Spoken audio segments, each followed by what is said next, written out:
Oh, he's running, look.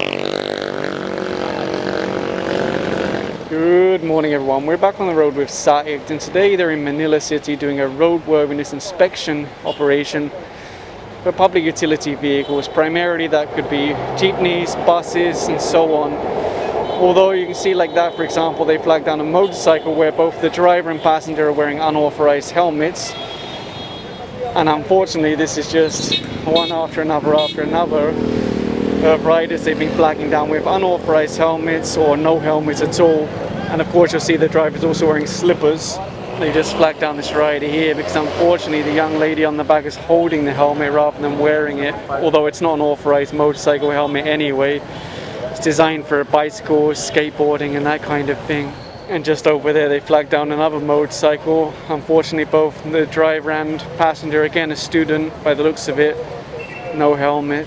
According to the enforcers, the rider can't show a license, although allegedly he said he does have one, but he just left it at home. That was actually one of the things that came to my mind, because they're here in Manila City, even though they want to do PUV inspections, roadworthiness, there's going to be a lot of motorcycles coming by with no helmets, or with tactical helmets, bicycle helmets, etc.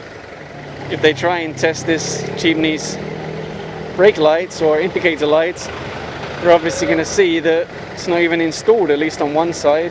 And on the front, he does have at least one headlight, but it's really rider after rider carrying young students without helmets.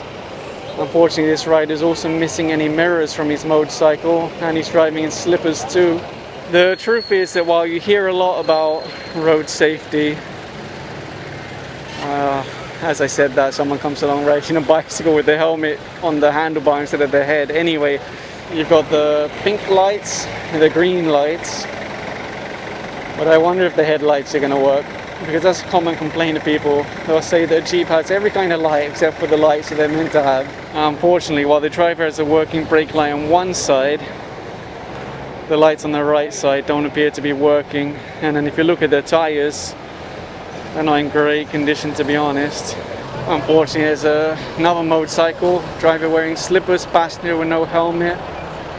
You'll notice the Jeepney slowing down, but no brake lights are coming on. In fact, the enforcer is asking now for the driver to press the brakes, and obviously nothing's coming on, which is already what could be assumed. One of the things that I've seen with some of the Jeeps they flagged down is that it wouldn't have working brake lights, and then the driver would change some switches inside, and then the brake lights would start working.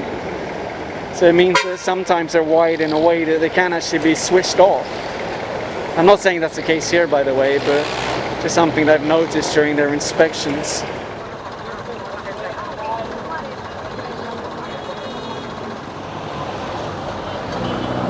One of the things that was immediately obvious with this Jeep, at least on the front right tire, is obviously it's not in a good condition. Curious about the lights. I guess we'll see once the enforcer asks him to press the brake pedal and turn on his indicators. Oh, he's running, look.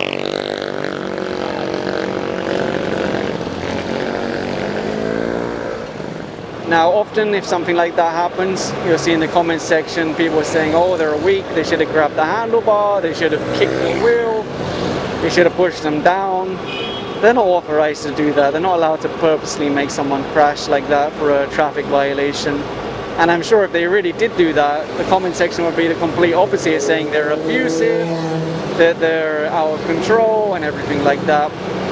So typically what they do is they issue the show cause order, or they request LTO to issue a show cause order based on the plate number.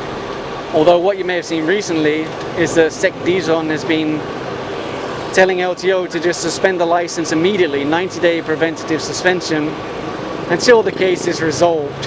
And then in the end, it could be a heavier penalty, it could be a lesser penalty, but in the meantime, while the investigation is ongoing, he typically orders a 90-day preventative suspension. Now, I cannot say that would be the case here, but he's definitely been cracking down a lot more recently. I think he's just tired of the nonsense on the road. He really wants to get drivers in order and remind them that driving is a privilege, not a right. And over here, two motorcycles where mummy and daddy were wearing helmets, but then they have the excess passenger, a small child sitting on the front, obviously no helmet. The truth is, as much as possible, I don't really want to show young children in my videos, but at the same time, I think if you don't show the public this problem and you don't show what enforcers are doing, then maybe we'll never see an improvement. That's something that you tend to see a lot around here, the tactical style helmets. Considered as unauthorized, so it's quite a heavy penalty, to be honest. It's not considered as a approved or authorized motorcycle helmet. Mummy and daddy both have helmets, but there's two children, no helmets. Now I can already imagine that there'll be a lot of people saying that, well, they have no choice. That's all they can afford is to put everyone onto the motorcycle. And that right there is one of the challenges with enforcement.